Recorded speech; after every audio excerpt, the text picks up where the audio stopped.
Hey, so in this video we'll be talking about grips, like basically the way you grip your firearm, not the actual grip panels you put on there, but yeah, we'll be talking about grips, the way you would grip your firearm, both two-handed and one-handed.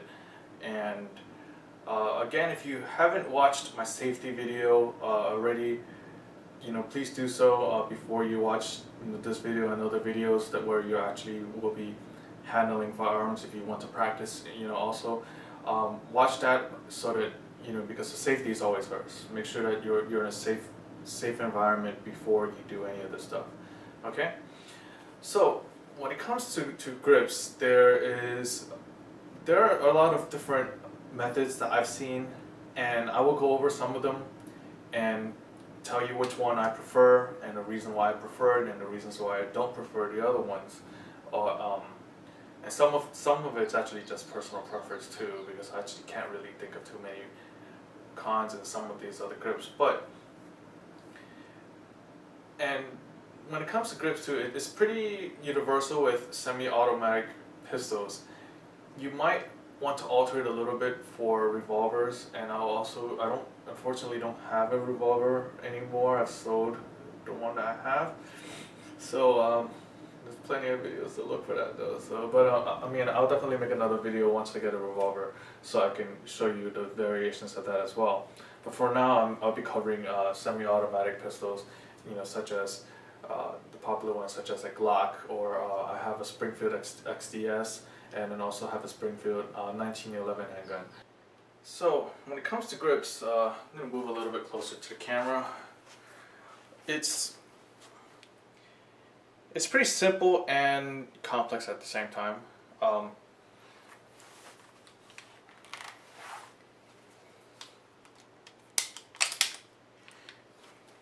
You can see there's nothing in the magazine well. You can see right through it. And there's also nothing in the chamber.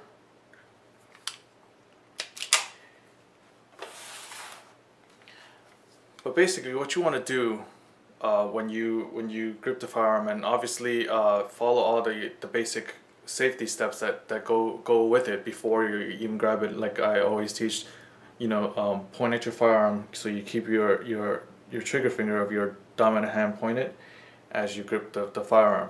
So only using these three fingers here to actually do any gripping. In the beginning, you keep your other finger off, and I'm holding it just so it keeps it in the frame.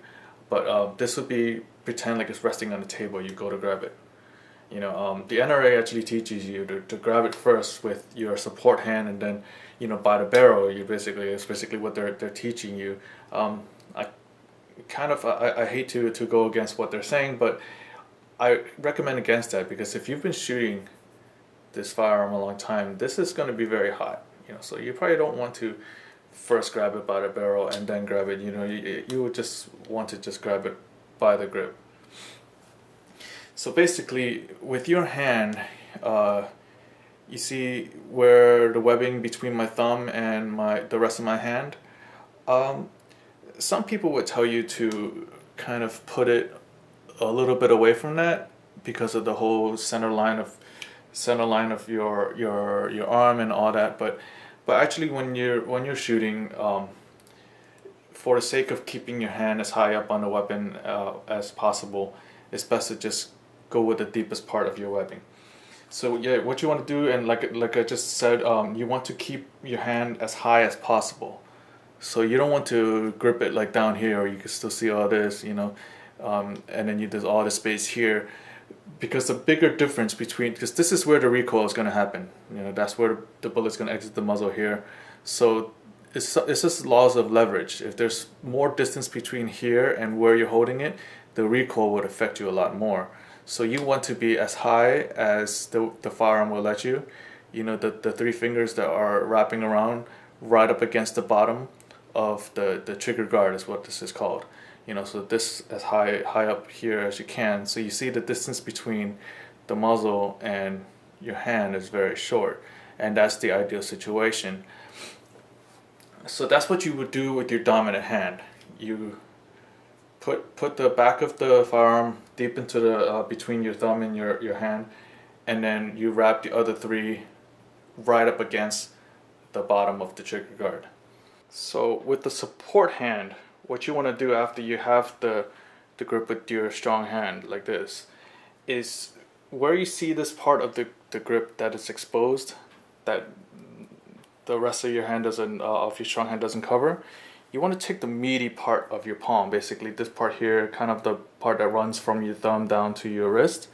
You take the meaty part of your palm and cover that. Try to make as much contact as you can with the grip. You know, this side is fully covered by your dominant hand. This side you want to be as much covered as you can with your support hand. After you get that, you wrap your other fingers around, again keeping, you know, the top finger here, which is the index finger, by the way. It's not the same as the other hand where it's only 3. You do 4 of your fingers on this side, right up against the trigger guard, just like you would with the 3 fingers on the other side. Once you've done that, you know, you see that they don't really overlap, and that's what you want. You want, you know, as much contact with the firearm as you can. When you have things overlapping, there's air gaps, you know, and you might not think so, but I never use not never, but in the past I didn't do it this way. I just kind of put my hand there and, you know, left the gap there. And when I learned about this and I tried doing this, yes, it does make a difference. It makes your grip a lot more stable, and you can control the recoil a lot better. And another thing to point out, as you've noticed with my thumbs, they don't overlap. I'm not doing this, I'm not doing this, definitely not doing that. Remember, this slide moves back, so you cross something back over like this, that can catch you and that would hurt, so don't do that. So definitely keep both thumbs on the same side of the firearm, and I prefer not to overlap it. If you overlap it this way, you create an air pocket because it actually lifts my palm. It's kind of hard to see, but it, you know, it lifts the palm off the grip. I think you can see it. You cross the thumbs this way, you're actually lifting this part off. So for that concept of keeping as much contact of the firearm as possible, have one thumb here on the 1911 with a very prominent manual safety. I like to rest it on top of the safety, and that kind of keeps it from, when you're squeezing it, you might accidentally put it up and then now it's unsafe. So rest your thumb on top of that, and then the other thumb underneath it like this. They call it a thumbs forward grip is kind of what they call it, when your thumbs are like this, when they're parallel, whatever the name. That's basically what I would prefer, I would recommend in terms of grip. Now, some other variations of the two-handed grip that I've seen, and I'm going to go kind of like in an order of what is kind of okay to what I really don't recommend at all. So the first one I would cover it's kind of like an outdated technique where everything else is about the same as what I mentioned, but with your support hand, you also do the whole thing with the index finger is separate from the rest of the grip. So, you know, you're wrapping these 3 fingers around, and what you do with your index finger of the support hand, you put it in front of the trigger guard, and that is actually the reason for, you know, just to kind of reiterate that it's not like a wrong grip technique. You actually see a lot of firearms, especially polymer ones, with texturing in front of the trigger guard. Some of them, like H&K's, actually has like an angle there. Like literally, it looks like they intended you to rest something there, and that's actually for that reason. You know, a lot of like the older grip is like this. And actually, to be quite honest with you, I've tried it this way because I try everything, and it's pretty much just as stable as shooting like this. It's a very stable grip. It's a good grip.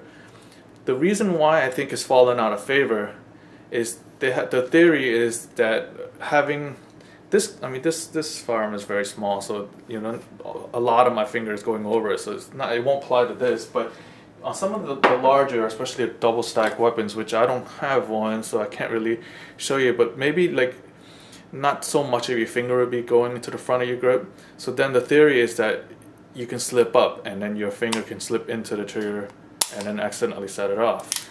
You know, so that's why they want as few things going over the trigger guard as possible. They want everything underneath it, unless except for obviously your trigger finger, because that's the one finger you need to have going into the trigger guard.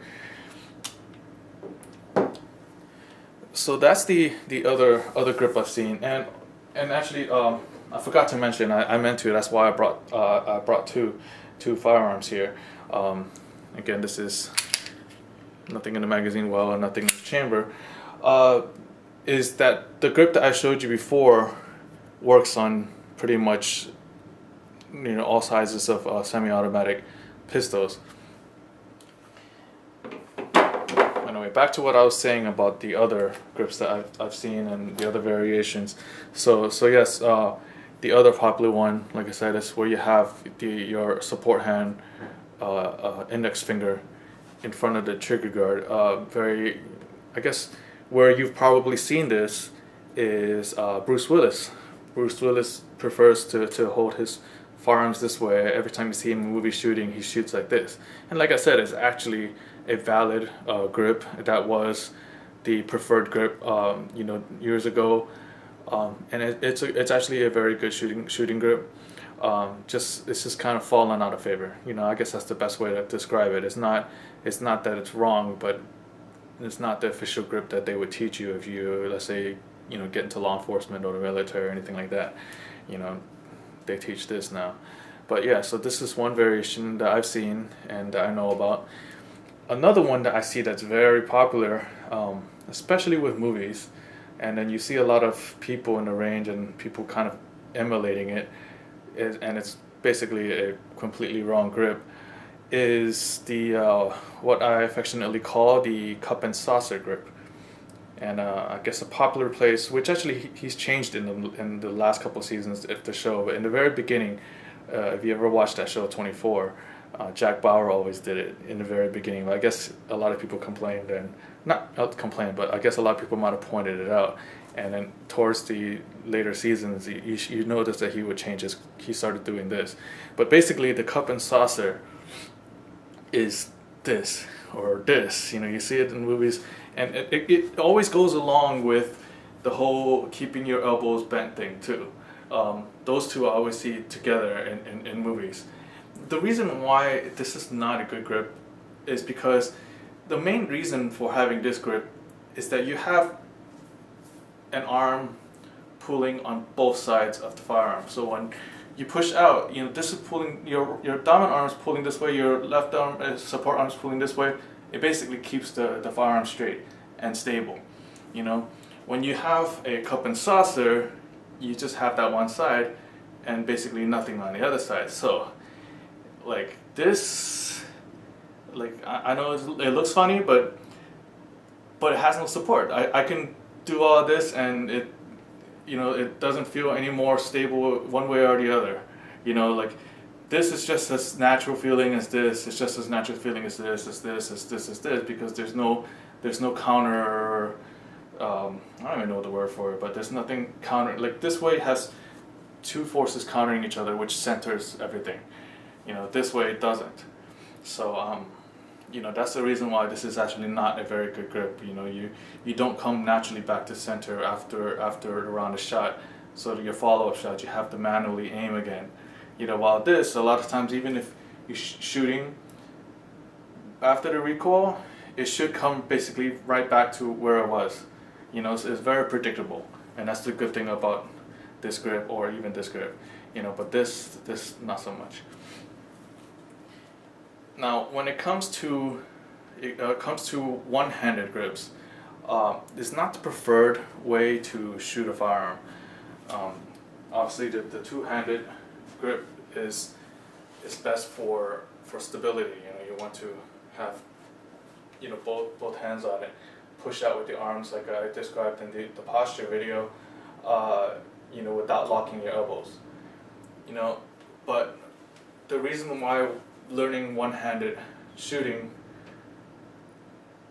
is important, and I'm thinking I'm going to make a separate video for that, because I want to be a little bit more in depth on it.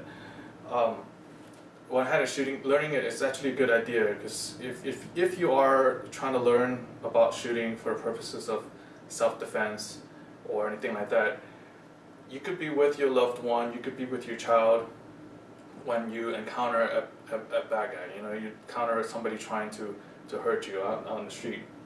So with your other arm, you might be holding onto them, keeping them behind you. You know, you might be preoccupied with your other arm for something. Or the other scenario is you get this arm injured. Let's say you get into an actual, not just you pulling your firearm and then the guy running away. They actually exchange gunshots and you get shot in the arm. Now you don't want that to put you out of the fight. You can keep shooting with that one arm. That's another reason why it's a good idea to learn about you know, one-handed shooting as well, and also learning to shoot with your non-dominant hand is also another good idea.